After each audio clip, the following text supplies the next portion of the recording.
And good morning, everybody. And we have some feedback.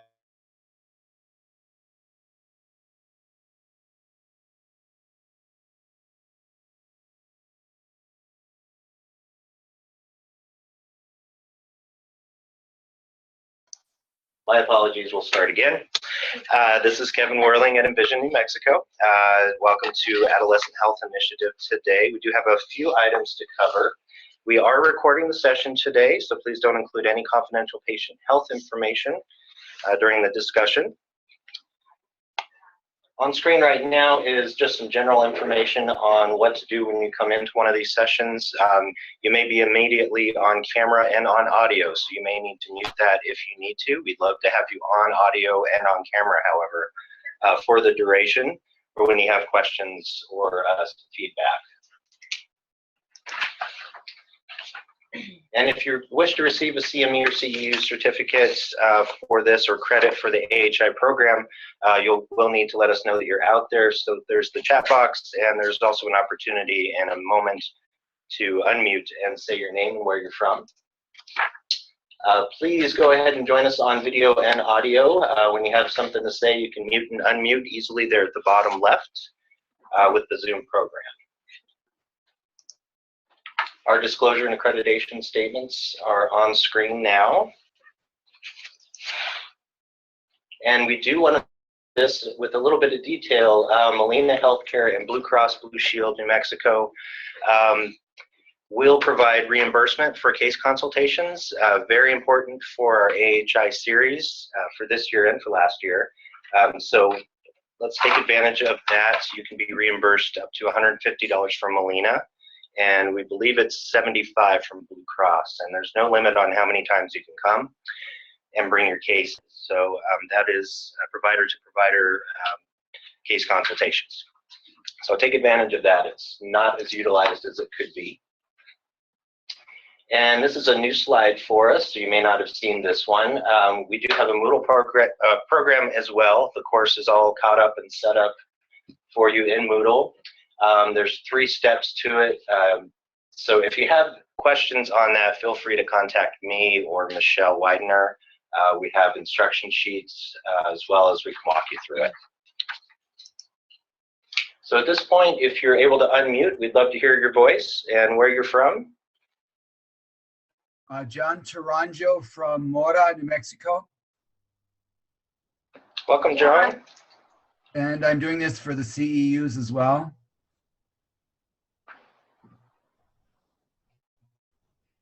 Sounds good. We'll get that out to you. Remember, also, you guys can type your name. I'm sorry, go ahead. This is Sherry Alderman in Portland, Oregon. Hi, Sherry. Hi. And through chat, we also have Adriana Apodaca from LCDF.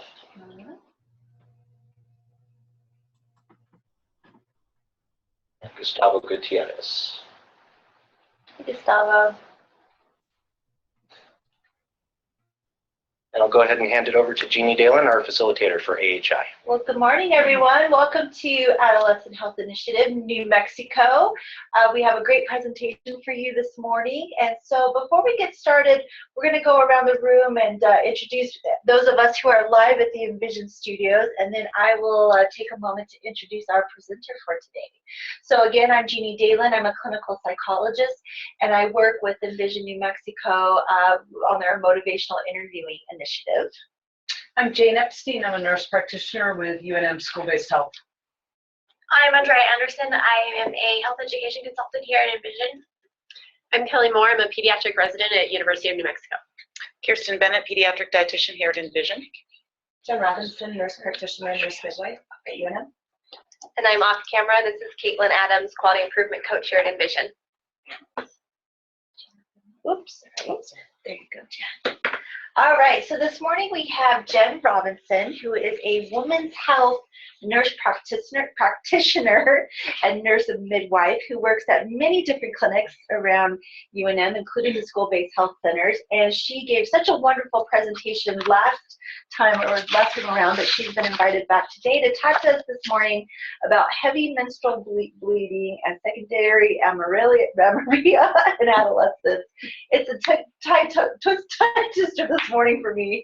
It's all that Claritin I'm on, I think. So anyway, I will hand it over to Jen, and we'll get started this morning. Okay, so I'm approaching this presentation from a place of humility because these slides have been developed by our former pediatric and adolescent gynecologist, Dr. Nancy Sakari, who used to give 2 separate presentations that I've combined into one for 45 minutes today. So, so it's not going to be as in-depth of a presentation as what Dr. Sakari has given in the past, but I wanted to really focus on the clinical applications and how to do the evaluation for these issues. So I have nothing to disclose as far as conflicts of interest, except for I do love fuzzy uteruses. And these are objectives for today. So I'm going to run through the definitions for heavy menstrual bleeding, and I'm mostly going to focus on polycystic ovarian syndrome, but also I'm going to talk about how to evaluate when someone comes in for secondary amenorrhea in the clinic. I'm going to outline the workup for both of those conditions and then talk about some of the treatment options. So we have changed some of the terms that we use to talk about different kinds of bleeding patterns in women. So DUB, or dysfunctional uterine bleeding, used to be kind of the umbrella term for when anything abnormal was happening with bleeding. We now say abnormal uterine bleeding, just to be a little bit more clear. And that's the kind of umbrella term. And under that umbrella, heavy menstrual bleeding is one of the abnormalities. We used to say amenorrhea, which was a little bit less specific. So the technical definition of heavy menstrual bleeding is if someone is bleeding for 8 days or more in a row, and if they're bleeding more than 80 milliliters. So most women don't bleed into a container that measures milliliters. So the way that we can kind of figure that out clinically is if someone is saturating 8 pads or tampons or more in a day. Another way to kind of get at that information is to ask how often they're changing their pad. I would say this conversation usually takes about 5 minutes with adolescents to figure out, because it requires a lot of prompts and asking in a lot of different ways. So if someone is needing to change a pad every 2 hours or more frequently than that, and a lot of these definitions are coming from ACOG statement from 2012. And I want to show, oh, it's not next. Well, there is an assessment tool that I'll show in a few slides. So if the score on that assessment tool is over 100, that's another indicator that we could be dealing with heavy menstrual bleeding. So in general, why is this important for those of us that see adolescents? This abnormal uterine bleeding is the most common reason that adolescents seek women's health care. Heavy menstrual bleeding is the most common form of abnormal uterine bleeding for adolescents. And we aren't picking up on bleeding disorders in general in women, and especially not in adolescents. Screening is performed in less than 25% of women that have heavy menstrual bleeding, which means we're missing a lot of bleeding disorders by not even screening at all.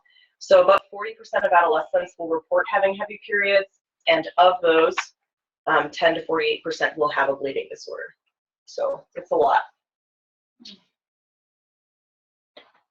Again, with that history, what is so great recently with the smartphones being more popular is a lot of adolescents know more about their periods because they're using these free apps. And if you want to know what apps are good, ask your patients, because they know way better than I do. This is one that we found out about a few years ago, and so there might be a ton of different versions. And they can record things on these apps like when they had sex, how heavy the bleeding was, if they had spotting, a lot of their moods, things like that. This is an example of, I think, a little bit more adolescent-friendly app because it's got the little like emojis on it. So it's important to get a complete menstrual history when we're looking at any abnormal uterine bleeding. So we ask about when they started having their periods, what the first day was of their last period, and I ask about last period in general, last time bleeding, and last normal period, the interval between periods, and how long people bleed. I have a lot of girls that come in saying that they have heavy periods, and then I ask how many tampons or pads they're using a day, and they say 2 to 3. And so then I use that as kind of a jumping off point, like, do you ever bleed through? Do you kind of soil the linens that you sleep on at night? Do you have big clots? And then ask a few more questions to figure out like what is heavy to them, because sometimes their definition is different than ours. And then using a menstrual calendar, these apps can help kind of pinpoint what's going on if people aren't quite sure. The next slide has all of the questions to ask about other signs or symptoms of a bleeding disorder. Also asking what medications people are on. So if people are taking aspirin or anticoagulants or birth control, that can change their bleeding pattern. And sometimes adolescents don't remember to tell us all that stuff. So it's good to ask specifically. Sexual history, super important, because bleeding could be related to infections or pregnancy. And then really important to ask about any family history of bleeding disorders. I also ask about family history of heavy periods or blood transfusion or anything that could indicate a bleeding disorder that hasn't been worked up. So these are the questions to ask if someone is saying that they have heavy menstrual bleeding, in addition to asking about their periods. So you can read on the screen what the questions are, and asking if they've had it in the past or if they have it currently. I've had a few patients who had a history of very severe nosebleeds, and they had cauterization with the ENT that worked to stop the nosebleeds. And I had a mother that was in the visit with the patient that informed me of that. But I think that people don't always think about, like, if it's not happening in the moment, it's hard to remember. So just kind of getting that history as well. And if they've ever had a surgery, I first ask, have you ever had a surgery? And then I ask, did you bleed more than what was expected? And so for the exam, you want to check the thyroid, and you've got your weight and your blood pressure as part of the vitals, hopefully that have been taken. I like getting a gonorrhea and chlamydia on everyone. I've kind of changed my practice a little bit, where I tried to just kind of save that for kids that are reporting that they're sexually active, but I've had so much chlamydia and kids that say that they're not sexually active that, especially if there's something going on like a bleeding symptom, I always just throw that in the mix. It's just peeing in a cup, so it's not an invasive thing if someone's saying they're not sexually active. If someone is not sexually active, you don't need to do a speculum or bimanual exam. This is what's a little bit different in adolescents than with older women. With older women, you think this is more likely related to like a fibroid or a thickened endometrium or something like that. So with adolescents, our list of differential is different, at least to begin the workup. So if they're not sexually active, a pelvic exam isn't necessary. Sometimes people have heavy menstrual bleeding that's related to not having periods very often, so when the interval between periods is longer. And in that case, you want to think about, could this be polycystic ovarian syndrome? Could this be related to androgen excess? And so that's when you want to run through the questions and the physical exam for hirsutism, acne, and cleidorhizomelic acanthosis nigricans. The labs. I have gotten to learn a lot about these labs over the last few years. And so it's really important to know what is in your panels, because every lab has a different coag panel and a different von Willebrand's panel. So it's important to make sure that when you're evaluating this, especially because the von Willebrand's panel can be very expensive, that you're doing it at the right time in the cycle. And you have the correct tubes, and perhaps I usually send most of my patients for these labs to the actual Tricor lab to draw. And I haven't figured out how to order it as a panel, so these I enter in these specific labs all individually. So the reason for doing a type-in screen is that the von Willebrand's factor will naturally be lower in people who have an O type of blood. And it's also important to know that if you have one negative or normal von Willebrand's panel, it doesn't mean that you can just say, oh, good, she has no bleeding disorder. It needs to be done at least twice. But I would never repeat von Willebrand's panel on someone without talking to a hematologist, because oftentimes if you're going to repeat the panel, you might want to add other labs in.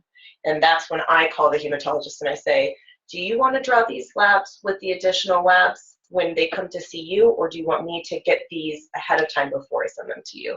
Because if I'm really concerned about a bleeding disorder, after I get those initial labs, I always call a hematologist to consult. The reason it says plus or minus PCOS labs, which we'll talk about in the second part of the presentation, is if you have a suspicion that that could also be going on, it's nice to just draw all the labs at the same time rather than doing it as a tiered approach for adolescents with this that's going on. But if they don't have any androgenizing symptoms and their interval is that they're having normal frequency of periods and you don't suspect PCOS, it's totally not necessary to get that panel in addition to this. Important to know that the von Willebrand's panel can be affected by the time on the menstrual cycle or if someone is on contraception.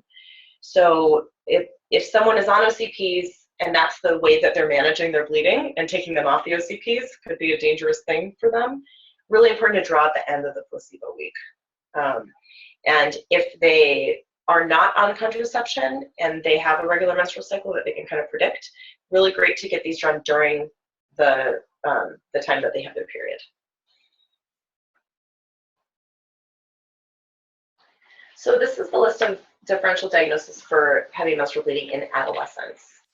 A very, very common cause of heavy menstrual bleeding is anovulation. So it's important to evaluate for bleeding disorder if we think this is what's going on, but it's also important to consider that in adolescents, anovulation is pretty common and it could have to do with that. Really, really, really, really, really important to not forget about pregnancy as something that can cause heavy seemingly menstrual bleeding.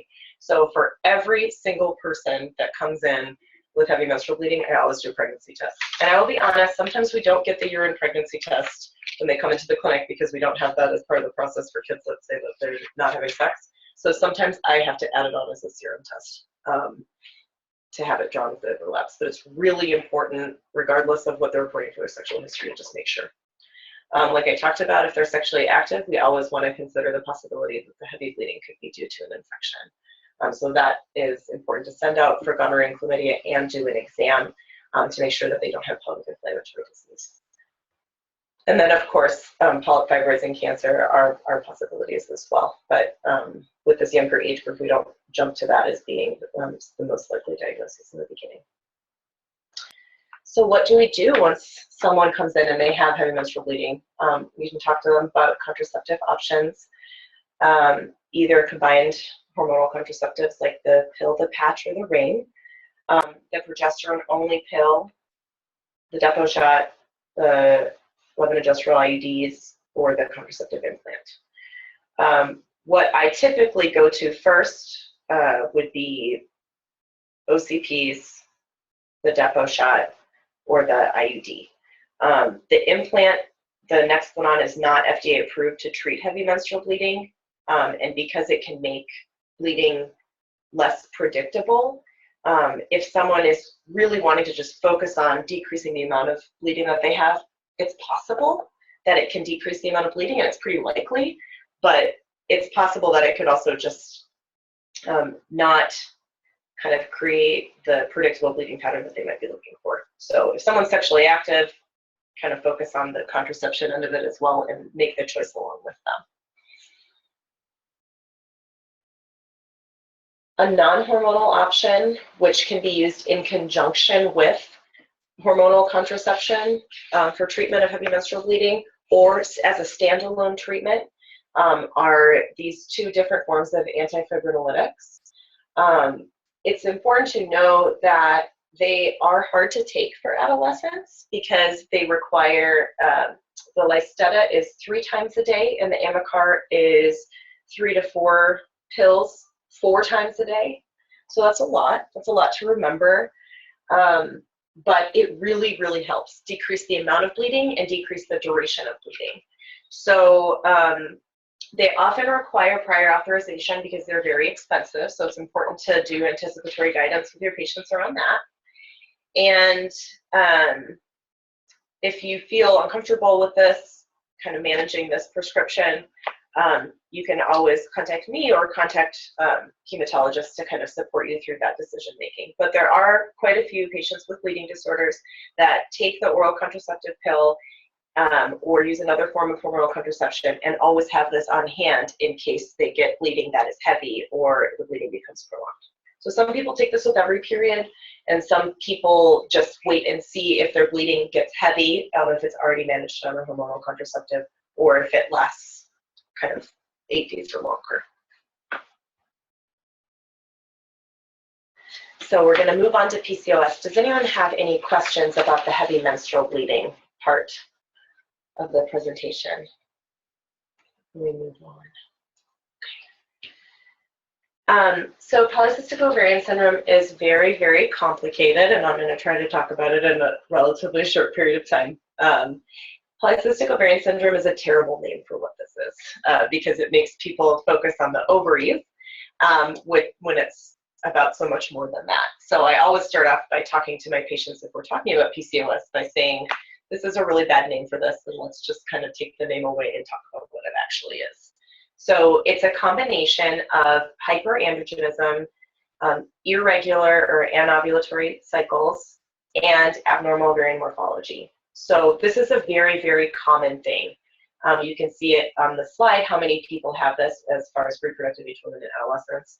And it does have a really big impact on quality of life and health. So we'll kind of go into why that is. But definitely the way that this can make people look, especially adolescents, can make them feel very depressed, anxious. I've had a lot of kids with pretty severe PCOS that have dropped out of school and are doing homeschool because they don't want people to see them because they feel so bad about how they look.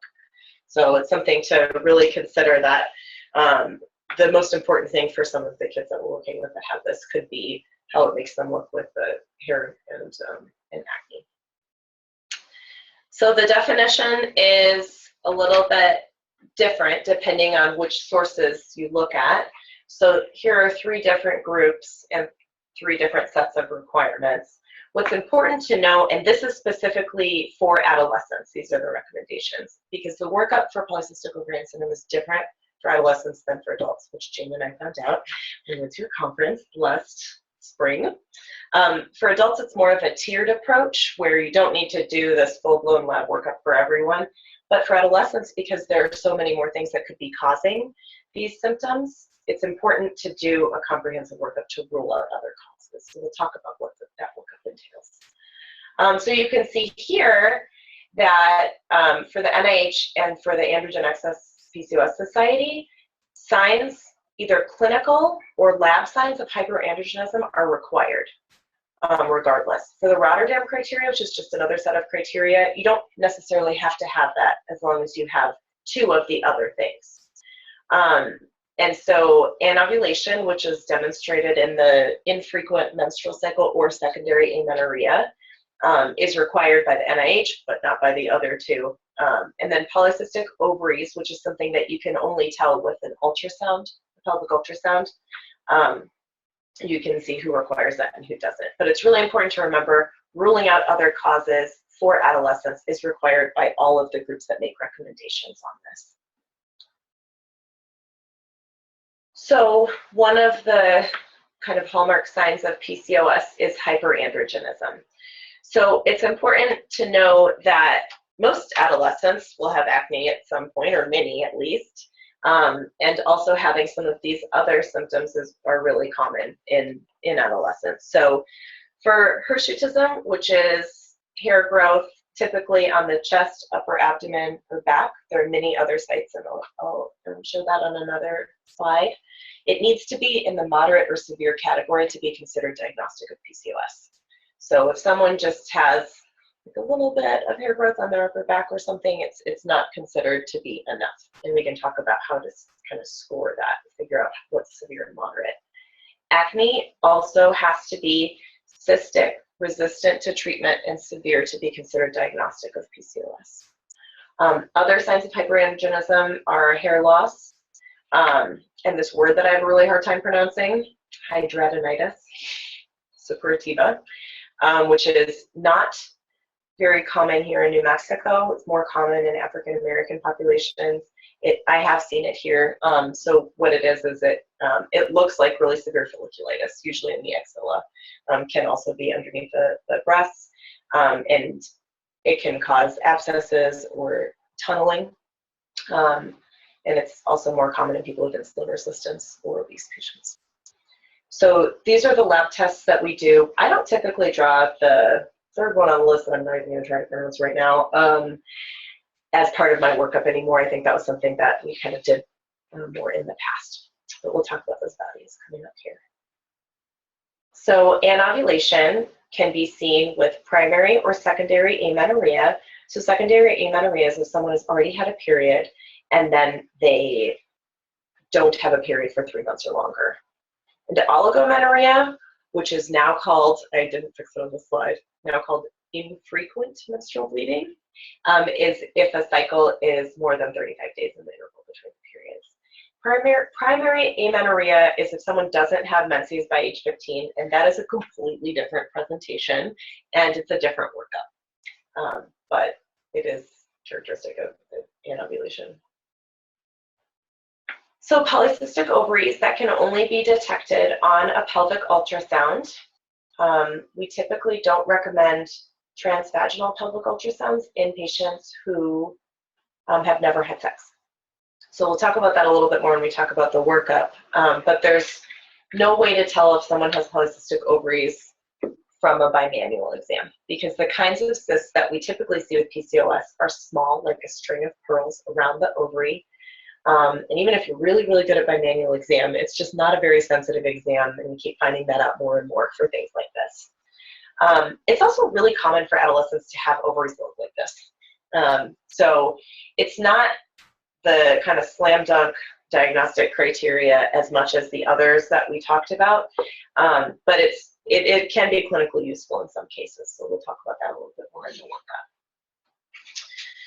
So this is a pretty important point, is that it's really, really tough to figure out if PCOS is really what's going on in adolescents, because so many of the symptoms are normal. It's normal for adolescents, especially in the first 2 years after their period, to have infrequent periods or irregular periods. It can be really common to have acne and some other things going on, so it can be tricky. So the workup, we've already talked about taking a comprehensive medical history. This is a much more boring example of a menstrual calendar than the iPeriod app or any of the apps. But if you have patients that would prefer to track their periods on a calendar, this is an option for them. Also important to ask about the timing and order of their development and puberty. So asking about when they develop breasts, when they got pubic hair, and when they have their first period.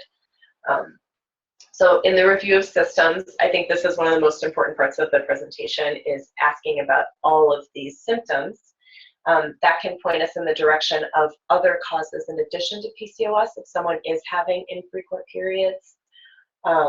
So asking about nipple discharge, stress, and weight change in addition to the androgenizing symptoms that we talked about before. Asking about their past medical history, if they've had radiation, if they've had primary ovarian insufficiency, or if they're on medications like birth control that could be causing these. And then it's also really good to ask these questions with the adolescent alone in the room. So not asking if they're on birth control with the parent in the room, or asking it twice, maybe with the parent in the room and the parent not in the room, just to make sure you're getting the full picture. And then those are the questions to ask about family history. You can see just if anyone has polycystic ovarian syndrome or infrequent periods or diabetes. It's really important to ask about. So for the physical exam, you're going to have the BMI and the blood pressure from your vitals, doing a thyroid exam. Getting the Tanner staging is really the only thing you need to do unless they're saying that there's nipple discharge, and then you do a full breast exam. I'm going to show the slide with the way to score the hirsutism, and then always looking at the back, the upper and lower back, and then the upper abdomen as well when you're looking for hirsutism is important. And then it's important to ask in addition to doing the exam, because sometimes people are doing hair removal that's very effective. And sometimes people are on acne treatment that's very effective, but if they have a history of severe cystic acne, it's just important to know all that. So doing the genital exam in patients who are very young or who are not sexually active, what you would be looking for is clitoromegaly and then also Tanner staging. To be honest, Nancy, the pediatric and adolescent gynecologist when she was here, and I don't always do the exams on kids right away. So we can always wait till the second visit to do that, unless they're kind of complaining of something we need to check out. What do you think, Jane? I agree. Yeah. But it's important to get it at some point. Yeah. Because clitoromegaly, they don't know what clitoromegaly is. Right. They don't know. Yeah. So they can't describe it. Right. But sometimes it's just super scary and overwhelming to come in Yeah, for the first visit, totally. especially when they've got all this stuff going on. So this is the Fairman-Galway score. This is a way to help figure out if someone has mild, moderate, or severe hirsutism. It's not perfect. It only gives a score for white women. So it doesn't account for ethnic differences. So in New Mexico, this is kind of like, okay, this is super helpful. But it can give us an idea. It can give us a reminder what parts of the body to look at and to ask about. So there are no normative values for anyone that's not white. And the modified version, which I don't think that the image here is of the most updated version, they have 19 areas of the body to look at and score. So this is just a tool that you can use, and just know that there have been various updates to this tool over the years. However, the updates have not considered ethnic differences quite yet, as far as I'm aware. These are just some photos showing the different androgen symptoms that people can show up with, and we've already talked about most of them. Looking for acanthosis nigricans is also something that can be really helpful to figure out if we're working with insulin resistance that's presenting that way. So, and I always bring it up when I see acanthosis nigricans, and I just say, hey, if you notice that it's a little bit darker here in your neck or in your armpits or under your breasts, and usually they have noticed that because it's right there on their body, and then I talk about how that's reversible with lifestyle changes. So usually they're really relieved to hear that. This is the number one most important slide about PCOS, I think. It's a super helpful visual to figure out why we do all the labs, why we draw the labs. That will be on the next slide. This is from the Children's Hospital Association consensus statement for comorbidities of childhood obesity, and the reference is down there. So I'm not going to go through the whole thing because it's pretty self-explanatory, but it walks you through the workup if you have any abnormal lab values. And this is kind of like a general walkthrough. But if anyone has any labs that they wanted to go over for patients, my email will be at the end of the presentation. You can always contact me and we can always review them. Or pediatric endocrinology through the UNM Health line is also a really helpful resource. So this is the list of the workup, starting with the HCG, so the pregnancy test, and ending with 17-OHP. I'm just going to run through why we draw all those. So for prolactin, we're looking for hyperprolactinemia or prolactinoma. For TSH, we're looking for hypothyroid. For LH and FSH, we draw those for a few different reasons, which I'll describe more on other slides. So it helps us look at primary ovarian insufficiency, and it helps us look at other causes related to eating disorder, stress, serious illness, things like that. The testosterone we draw because it can indicate hyperandrogenism, like we talked about, but it can also show if it's very, very elevated, an androgen-producing tumor. And the 17-OHP can show late onset congenital adrenal hyperplasia. And I would never order a midnight salivary cortisol or a karyotype without talking to someone who knows more than I do. And so that would be pediatric endocrinology. If you feel like the hyperandrogen symptoms are very, very severe, especially if they had a rapid onset, or if you think there are other things going on like the buffalo hump, that kind of moon face, or a lot of stretch marks on the abdomen, especially rapid onset in these things, definitely before you draw labs, I would consult with a pediatric endocrinologist to see like, hey, do you just want to do the whole workup for you that includes these other things, or do you want me to get it started and then send them to you? If the patient that I'm working with is overweight or obese, I like to draw all the labs at the same time, including the hemoglobin A1C, the lipid panel, fasting insulin, and an AST and ALT. So they don't have to get poked more than once, and so when they come in to review the labs, I have all the information to share with them at once. That makes it a little bit logistically tricky because they have to be fasting for the lipid panel. Most of my patients come in fasting, and it is shocking to me. They'll come in at 3 p.m. fasting. So it's not like they came in fasting on purpose for me. But so sometimes you get the opportunity to drop this. You can always do the only thing that you're going to affect is the triglycerides. So. And then you just do a special calculation. And you don't even need it. I mean, that's the thing that's probably going to be least helpful. You know, if your cholesterol's 500, that'd be helpful. And it doesn't matter whether you just ate. Yeah, the fat. But you're fasting glucose, but your hemoglobin A1C is going to tell you. So the last 3 months of life. So Dr. Secure would use the fasting insulin to help guide her decision making about metformin and when to start metformin. So that is important to get fasting.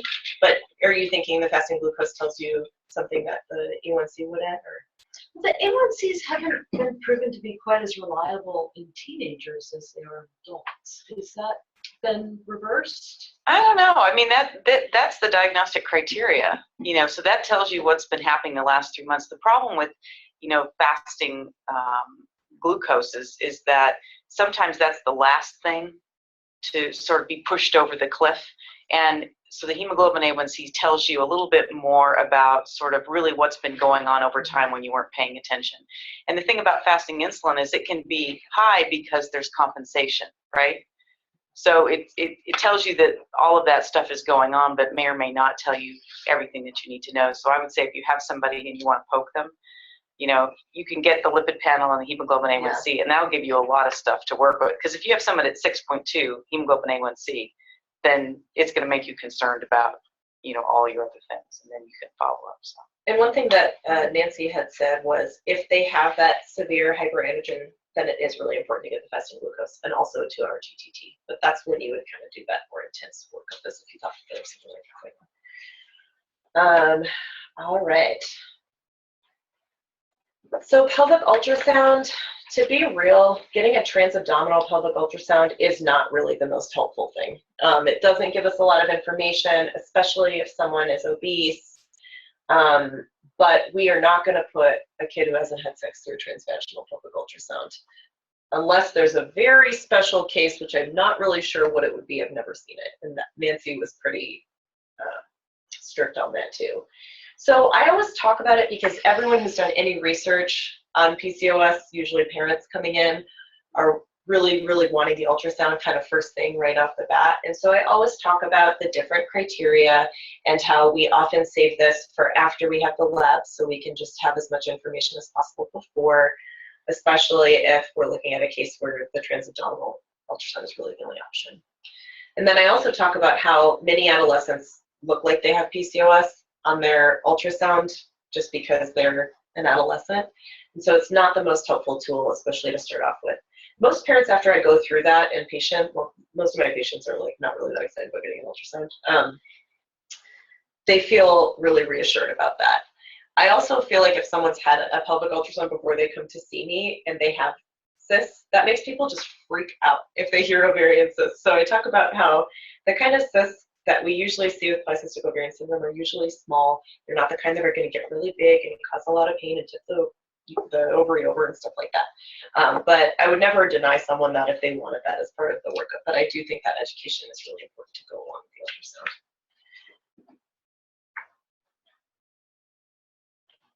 I feel like I'm missing some of my slides here, but I am going to just kind of run through and see. Yeah.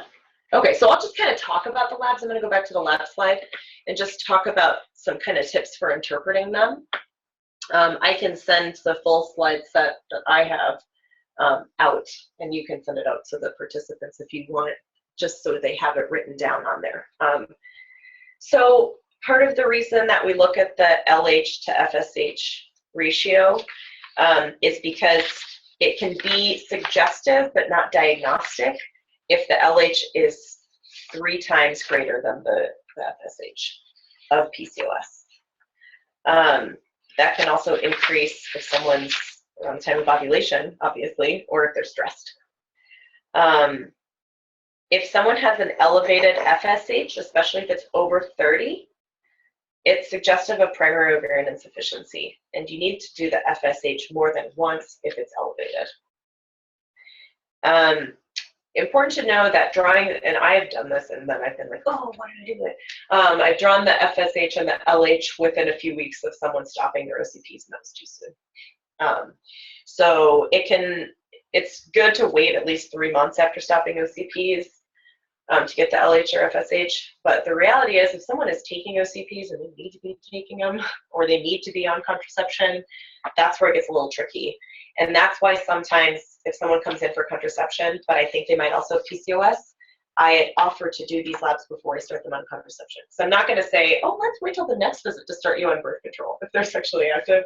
But I do want to get this information before they've got hormones on board that can mask kind of what's going on.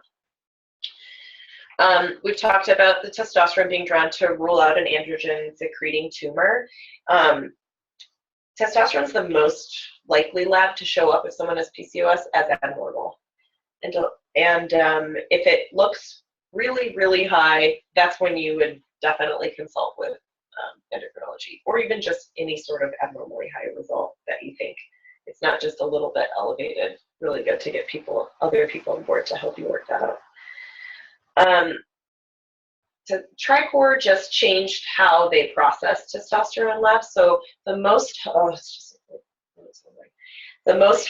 testosterone value is the free testosterone value that's not calculated, that's measured from the lab. I can't figure out how to make TriCor do that anymore. So I know. So there are usually with the labs a bunch of different testosterones that you can draw. There's different ones for men, there's different ones for women, there's different ones for peds. And so what we're doing at TriCor now, because they can't figure out how to do it any other way, is they do a total and they calculate the free from it. So if anyone figures out how to get TriCor to do the measured free testosterone, please let me know. And it's good to check with your labs if people that are signed on are using different labs, just to figure out. It just takes calling. Make it sound really easy, it's not really easy, but contact the lab to ask what the codes are if you can ahead of time. Can you address the sex hormone binding globulin?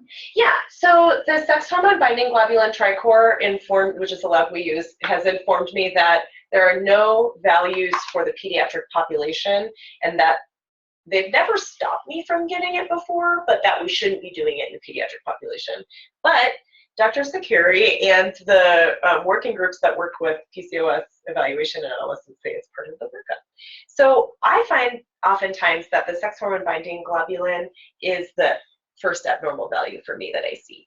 So the job of sex hormone binding globulin in the body is to kind of act as a sponge for testosterone to get soaked up by. So if you have a low sex hormone binding globulin, that can mean that you have more testosterone circulating in the body, in the bloodstream. So I look at that not as a really clear-cut diagnostic criteria, but something to kind of look at a pattern. If it's low, then that could mean that someone's trending towards having hyperandrogenism. And also that's another one that's one of the first things that's affected by hormonal contraception, especially OCPs. So OCPs will lower the sex, or will make the sex hormone binding globulin more, which allows testosterone to be kind of grabbed by it. And this may be a hard question, but is it ever thrown off by the insulin levels independent of, or does it not matter? I mean, because the sex hormone binding globulin? Yeah. That's a really good question for someone who deeply understands the pathophysiology of PCOS. Okay. Let's ask Dr. Sakuri. Okay. I'll get back to you on that one. So I'm going to kind of just breeze through this to see if we have more questions at the end. Basically, we don't have a lot of really good information on treating PCOS in adolescents. So most of the studies that have been done with adolescents and PCOS are very small, so it's hard to generalize them to large groups of people. We have more information about PCOS in adults.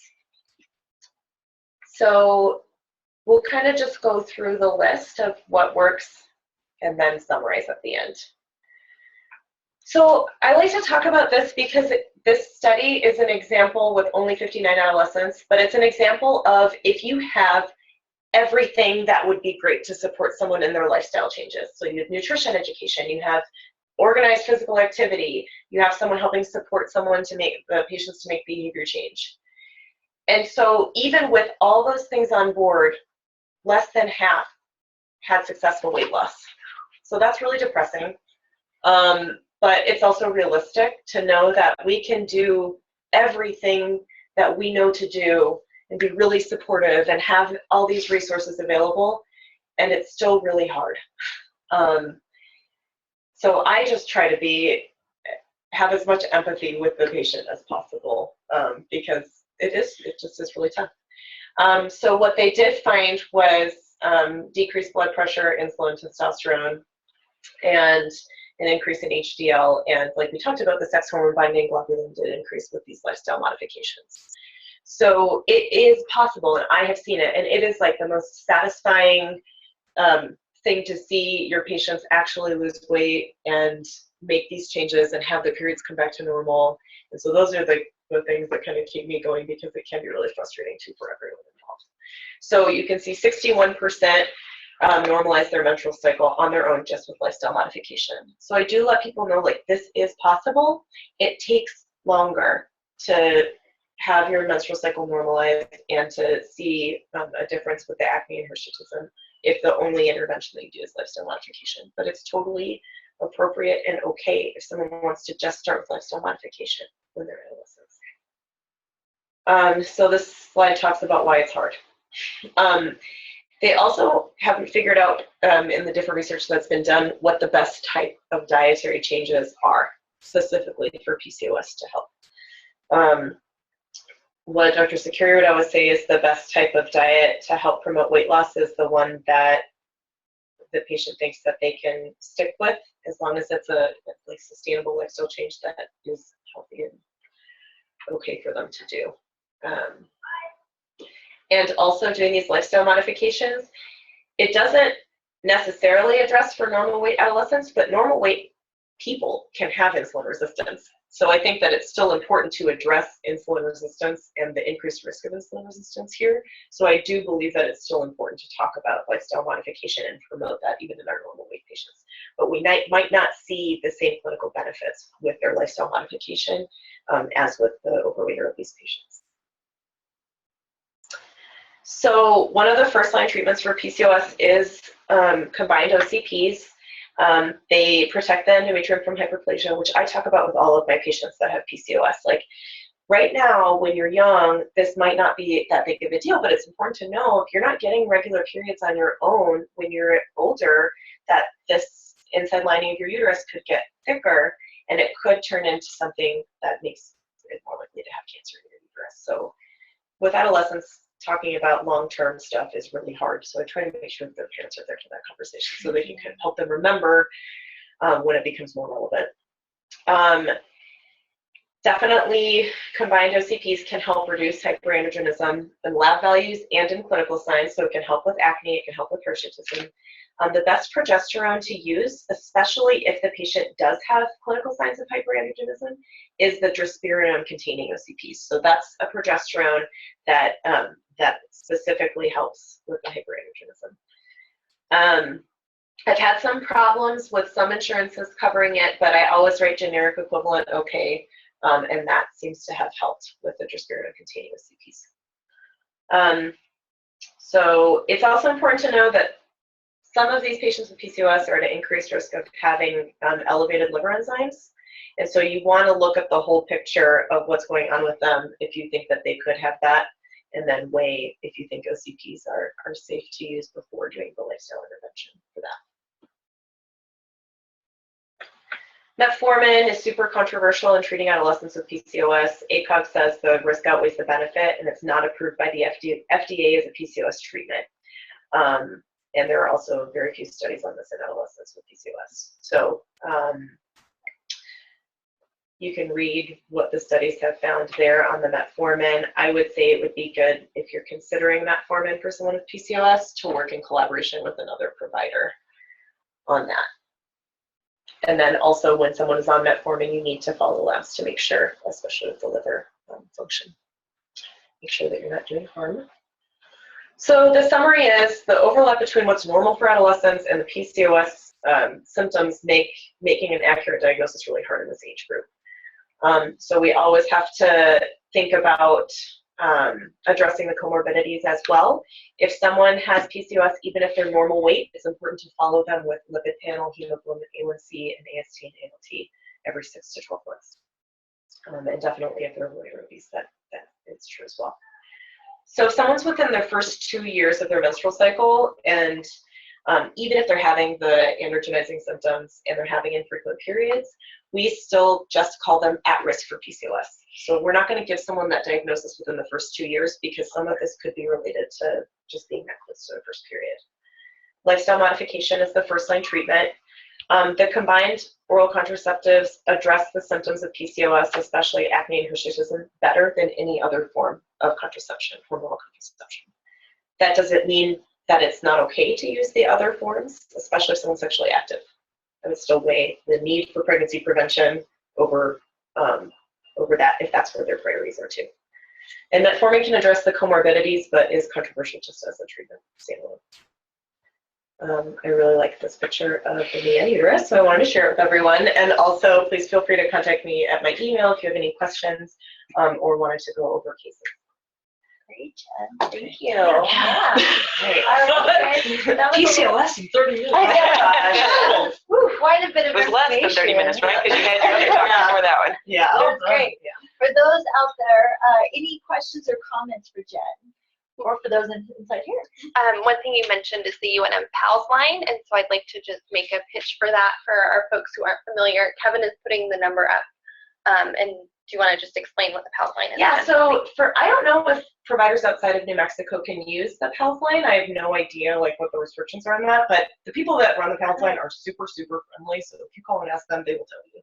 So it is a resource line for providers across New Mexico to access specialists and subspecialists on the phone, so you don't have to be a UNM employee, and you can call in that number and say what specialty you would like to consult with. And this can also be used for referrals if you want to refer someone into a specialist. Sometimes this can expedite a referral or just make the process easier. And so the agreement is that they are supposed to call you back if they're not available when you call within an hour. Don't call them in the middle of the night about just a general conversation about Yeah. type 2 diabetes and adolescents. Yeah. I mean, it's funny, it happens that way. You know, somebody wakes up in the middle of the night, you know, and they're worrying about, I mean, you're worrying about some child that you just saw and you think you're going to call. That really doesn't make the endocrinologist very happy. So Yeah, I think our rule of thumb, what we say is if it's non-emergent, call during normal business hours. right. Yeah. Okay. Thank you. And they may not call you back in an hour, but they are very friendly. Yes. Mhm. Yeah. Any other questions or comments? I just had one, Jen. You know, being the psychologist, one of the things I noticed, I could hear you kind of mention in and out throughout this talk, is that for adolescents, this is a very personal, potentially very scary issue that adolescents face. And it sounds like the hallmark of treatment is also consistency and kind of thinking long term, what are the risks and benefits. And so for you, behaviorally, I mean, I know the goal is to get what the information you need and to work on the labs, but is there anything that you use behaviorally to help adolescents get put at ease or to make it more likely that they're going to give you the information that you really need to get? Well, I think that I am not like the most perfect motivational interviewer on the planet, but I think that that's been really helpful. Every time I've learned a little bit about motivational interviewing, I just think that having a general approach of being really curious about what their life is like and asking open-ended questions and kind of figuring out where they're at, what they're already doing as far as like, what does their eating look like? What does their exercise look like? And just being like so excited for anything that they're able to do. So even if I have someone who's never exercised at all and they start going on a walk with their dog 2 times a week and they come in, I'm just like, whoa, you did this amazing thing. And so I just get really excited with them about anything that they are able to do. And for almost every adolescent that I ever see, I always talk about the option of therapy as being something that can help support the work that we're doing. Because I am not a behavioral health specialist, and I think that we kind of do a lot here, especially in New Mexico, with the kind of needs. So those are kind of my approaches in a tiny nutshell. That's great. Oh, that's great. Absolutely. There's one question from Sean. If they have no insurance, is there a way to access labs? CMS maybe. What does CMS stand for? Children's Medical Services. I don't know what that is. Children's Medical Services is a state program for a subset of children with medical diagnoses. Children with a subset of medical diagnoses. And I don't know if PCOS is one of them. Yeah, and They could have something else. So that's the thing. So if their eligible diagnosis or care is something else and this is co-occurring, then CMS would cover that. In other words, that's one of the things that is possible. And it's, if you want to think about it as sort of like a gap insurance, typically there are children and youth with special health care needs that get cared for by the CMS system. Typically kids that get picked up very early for something. But if it's going on in addition to something else they already have going on, then my guess is it would be an option.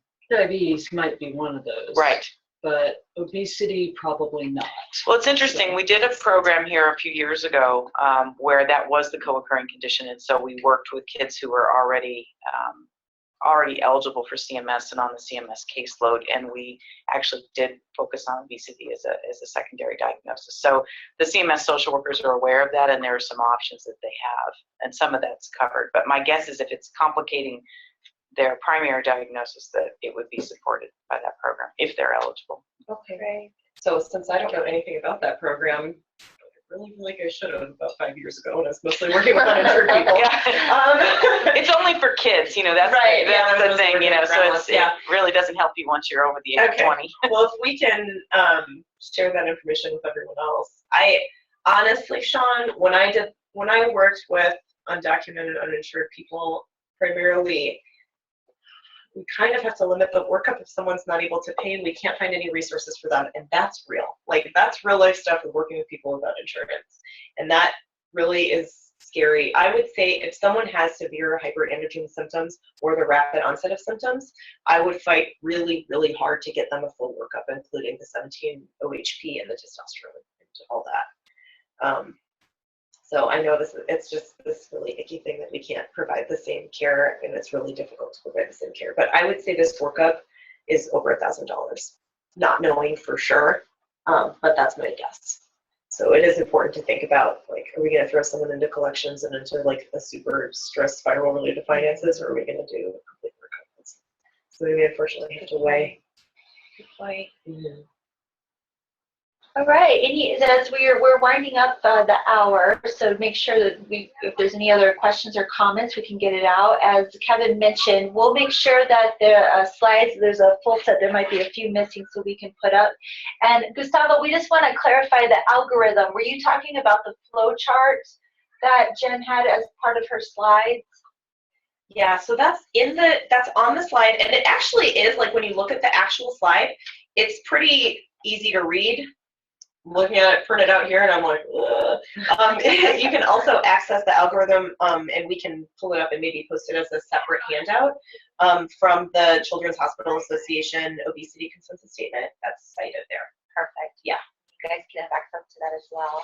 Well, great overview. Thank you so much for being here this morning, and for those in our studio. And thank you guys out there for joining us. Again, we will, there's going to be a link that Kevin's going to put right now that's going to just be the quick questions that ask about how today's presentation went for you, primarily for computer issues in terms of sound and visual quality. And we'll also send that out through email as well. And then we will be here again, same time, same place, next Wednesday from 8 to 9. Thanks so much, guys.